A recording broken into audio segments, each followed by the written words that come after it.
What's up mga friends, amigo, amiga. Ito po ay isang ginseng galing pa sa Samar ng kabundukan. Kabundukan ng Samar.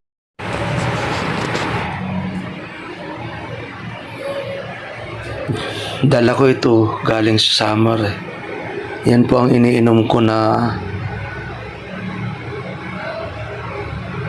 o ginagawa kong kape. Ayun, naiinitin ko ngayon dahil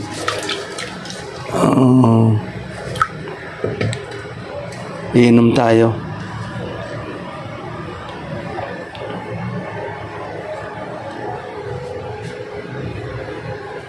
Pag nakakainom ako nito ay umiinit yung katawan ko. Ganyan ka tindi ang gamot na to. O yung kahoy na to, na ginseng na to. Lagayin natin. Initin natin ulit. At abang-abangan lang ninyo, mga friends.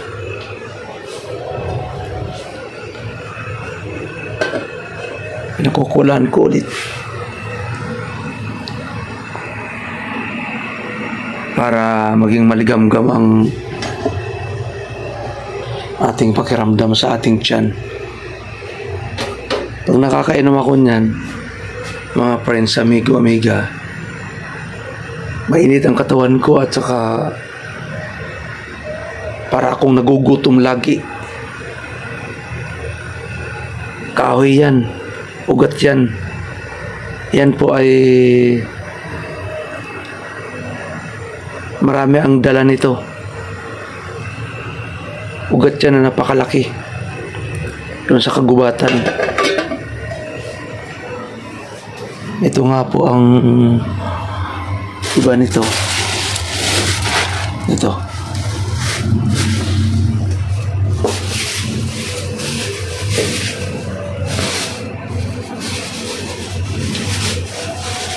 Ito ay ginseng.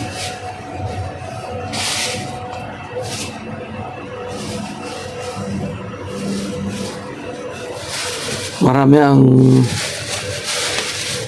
nagagamot nito.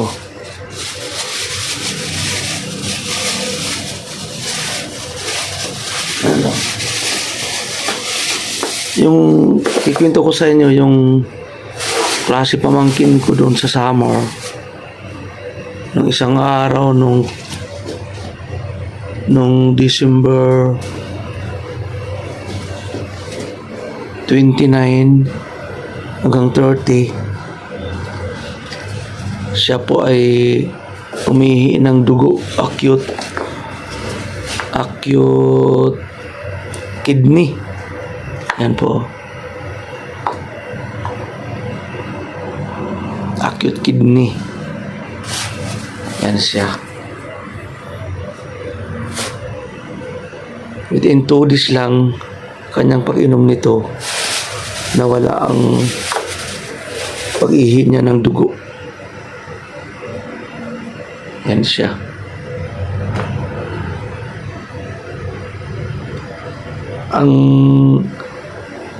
Ang pag-ano nito, ang paggawa nito ay magiging ganyan, no? Biyak-biyak yan. Ganyan. Kaya ito ay yan ang iniinom ko ngayong araw. Mainit ang katawan ko at saka ang epekto nito, mainit ang katawan ko. Wala namang side effect nito dahil yan ay ginseng. Wala, hindi naman ito chemical eh.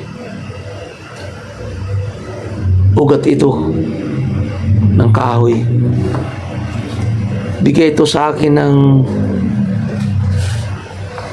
apo ko na nakatira sa bundok. Nabalitaan niya na nandun ako sa Samar nitong December 19. Ito ang pasalubong sa akin, ito, ginseng. Ang hika nito ay number 1 na nagagamot ubo. At saka ang ano nito, nire-repair niya ang buo nating pagkatawan. Mga dapat i-repair ay nire-repair niya. Ganun po ito.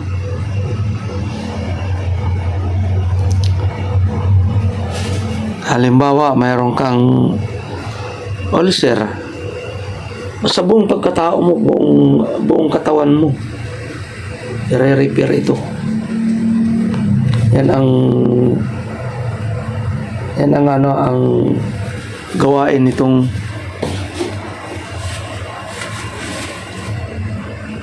ginseng na yan. Kaya yan yan kumulo na.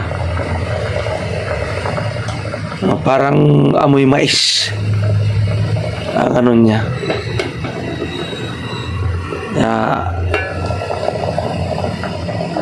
Hanggat may hanggat may kulay, pwede inumin yan.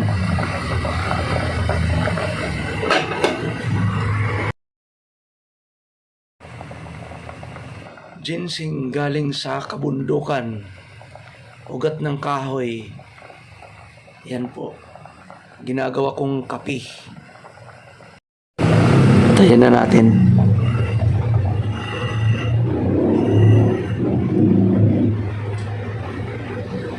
Wala nang lagayan to eh. Aray. Wala nang ano eh. Maglagay tayo dito sa cup. Yan, para akong nagugutom na naman eh. At saka mainit sa katawan to. Yan.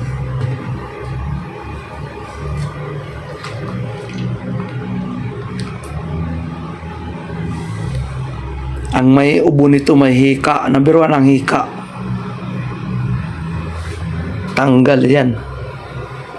Maraming mga hikain, nagpatotoo sila sa probinsya doon sa Samar. Kanilang mga hika na tanggal. Wala naman akong hika. Gusto ko lang uminom. Kasi may rheuma ako eh. Yan ang gusto ko na uminom ako nito na matanggal ang aking rheuma.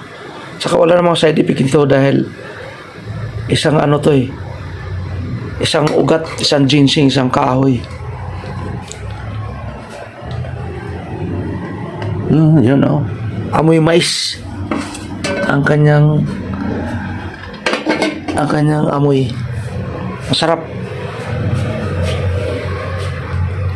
Kaya ngayon isang araw, 3 baso na nainom ko. Pangatlo ngayon, hapon ngayon eh, alas 5. Alas 5 ngayon. Yan ang gagawin kong kape. Ginseng. Nakalimutan kong pangalan nito. Pero galing ito sa bundok, kagubatan. Na ang dami naghahanap nito.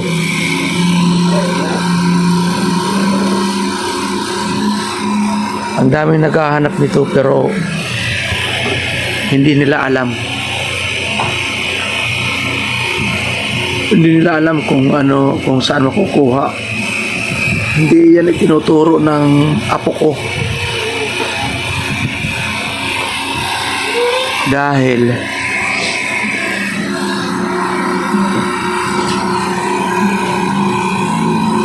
yan ay kung naniniwala kayo sa kasabihan na naginip siya ng isang matanda na kamukha daw ng tiyuhin namin na manggagamot. i-describe niya sa akin. Sabi ko, yun po ang tiyuhin ko, kapatid ng nanay ko na manggagamot. Yun ang napanaginipan niya na matanda. Yan ang nagturo. Yan ang nagturo. Nakunin niyang gamot na yan, ugat na yan, kahoy na yan, especially ang ugat, ang galamay, ang puno, ang pinakaugat niya. Huwag yung puno kasi mamamatay. Yan ay gawing gamot sa mga emergency na nangangailangan lamang.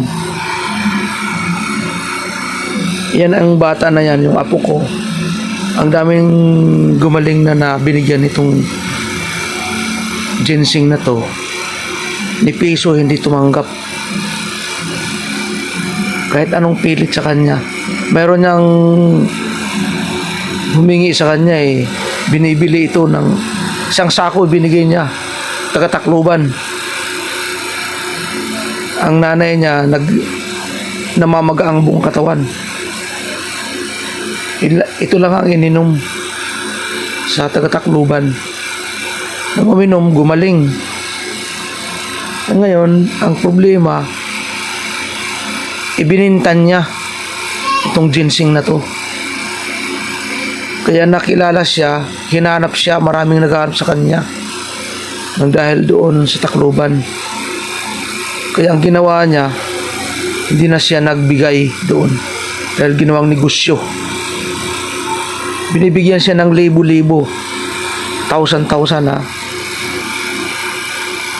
pero hindi niya tinanggap kahit piso. Dahil tugon sa kanya, huwag ibenta, huwag kang tumanggap, kundi itulong mo lang. Ang mali lang doon ang tumanggap na taga-Tacloban, ginawang negosyo. Kaya hindi na niya binigyan. Kaya salamat sa Panginoon kung naniniwala tayo doon sa sinabi niya panaginip. Nasa atin na lang yun. Pero yan ay ginseng. Marami na ang mga hikain doon. Mga hikain na marami ng mga yung pamangkin ko umihi ng dugo within 2 days, naging normal ang kanyang pag-ihi sa ginseng na to, sa kahoy na to. Ay maraming salamat Anthony, maraming salamat Anthony, dahil makakatulong ka sa maraming nangangailangan mga tao. Sana ang Diyos ang magpapala sa iyo, ingatan ka ng ating mahal na Panginoon, pagpalain ka, humaba ang iyong buhay sa pagtulong sa mga nangangailangan. God bless you. Thank you very much.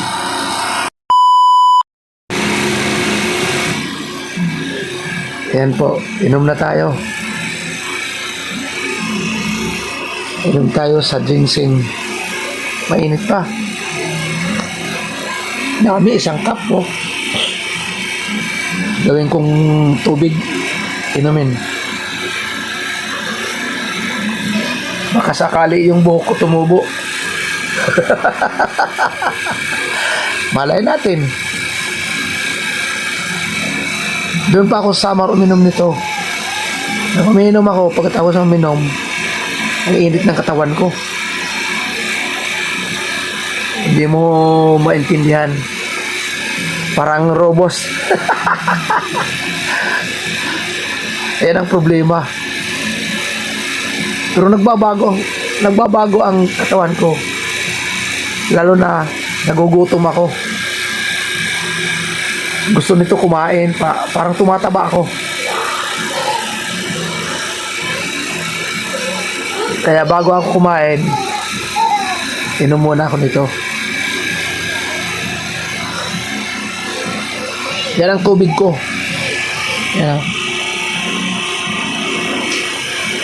Abang-abang lang kayo mga friends, mga amigo. This is the ginseng. Came from the forest, upperland, and summer. Thank you very much. Sana magustuhan ninyo ang aking munting video. Munting pagpapaliwanag. Ito ay limited lamang para pansarili lamang for the emergency needs.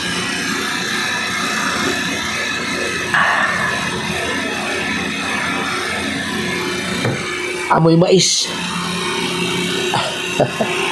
Abang-abang lang.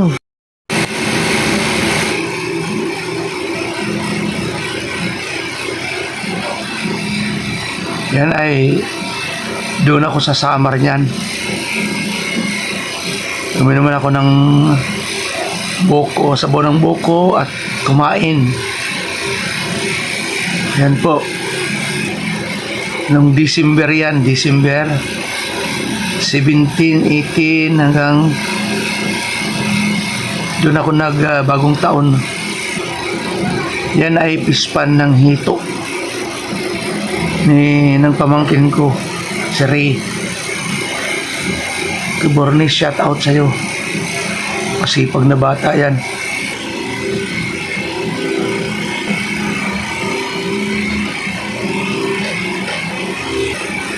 Yan ang may-ari. Yan. Binibiyak ko na yung buko.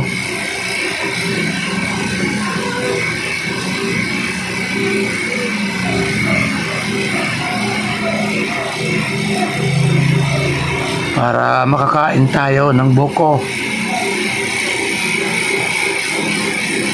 Ang mahal ng buko dito sa Manila. Doon hinihingi lang.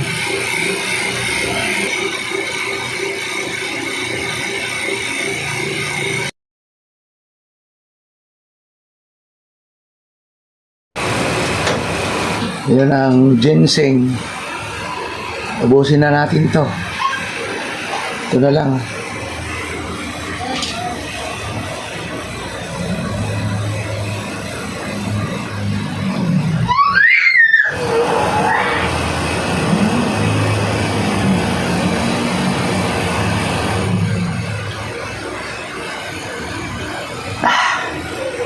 Sarap.